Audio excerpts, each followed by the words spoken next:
Naku, anak. Ay, ito yung abogadang may gusto sa daddy. Tignan mo, sexy, oh. Huwag mo ko susumbong sa mami, ha?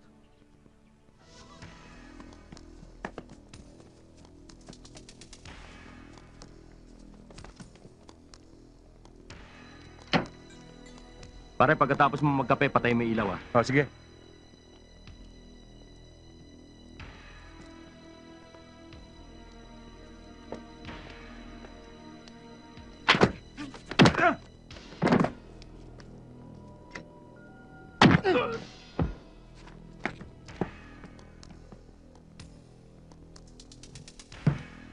Mahalagang makalabas ang mga nahuli kong tauhan.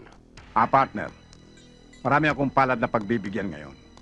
Kung maaari naman, tasan mo presyo ko. How does 5 million sound? Okay na yun. Bukas na bukas. Lalaya ng mga bata mo. Thank you, thank you. Sir, ito na yung pinakuha nyo. Okay na.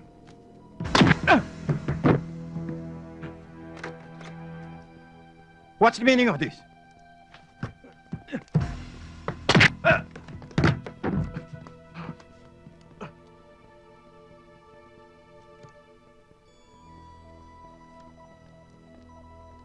Sino ba kayo? Ano ang kailangan nyo sa akin? Noong ordinaryo ka pa lamang pulis ay kinakitaan ka na ng kawalangyaan, General. Lumabas sa aming investigasyon na may mga hawak kang mga magnanakaw, hold-uppers, carnappers, at nilalakad mo ang kanilang mga kaso. Ngayon, kapartner mo na si Sanchez, isang sugapang at gun smuggler. Tumatanggap ka ng milyong-milyong pisong patong mula sa kanya. Hindi ka karapat-dapat na maging opisyal ng isang alagad ng batas. Ang mga katulad mo ay hindi dapat magtagal sa serbisyo. Puro palatang nyo sa akin! Hindi naman kayo hukom! Kami ang mga tunay na hukom dahil walang piring ang mga mata namin. Malinaw ang katiwaliang kinasasangkutan mo. Ibinababa namin sa iyo ang hatol na kamatayan. Teka muna. Teka muna. Pag-usapan natin to. Marami akong pera. Bibigyan ko kayo.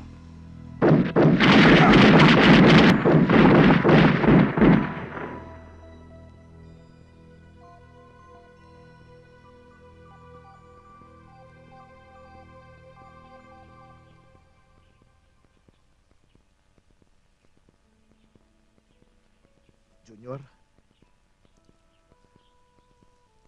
matatahimik na tayong dalawa.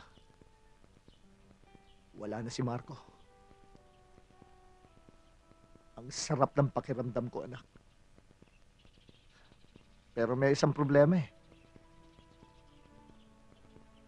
Kasi nung sugurin ko sila Marco, mayroon nasaktang mga bata.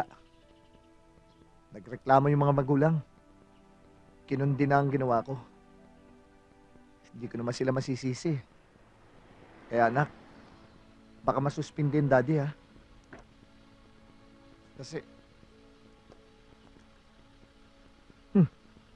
Naku anak. Ay, ito yung abogadang may gusto sa daddy.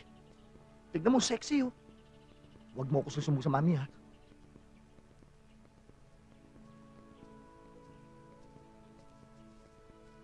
Ba, attorney? Mukhang hanggang dito nasusundan mo ako ah. So, confirm. May gusto ka sa akin. Hindi kaya talasing ngayon?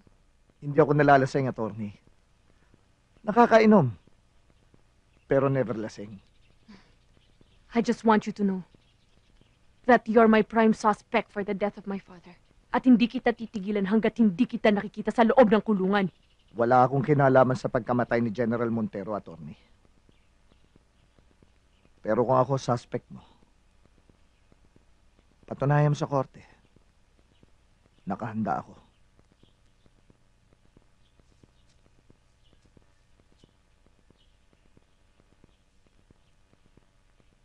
Alam mo, sayang.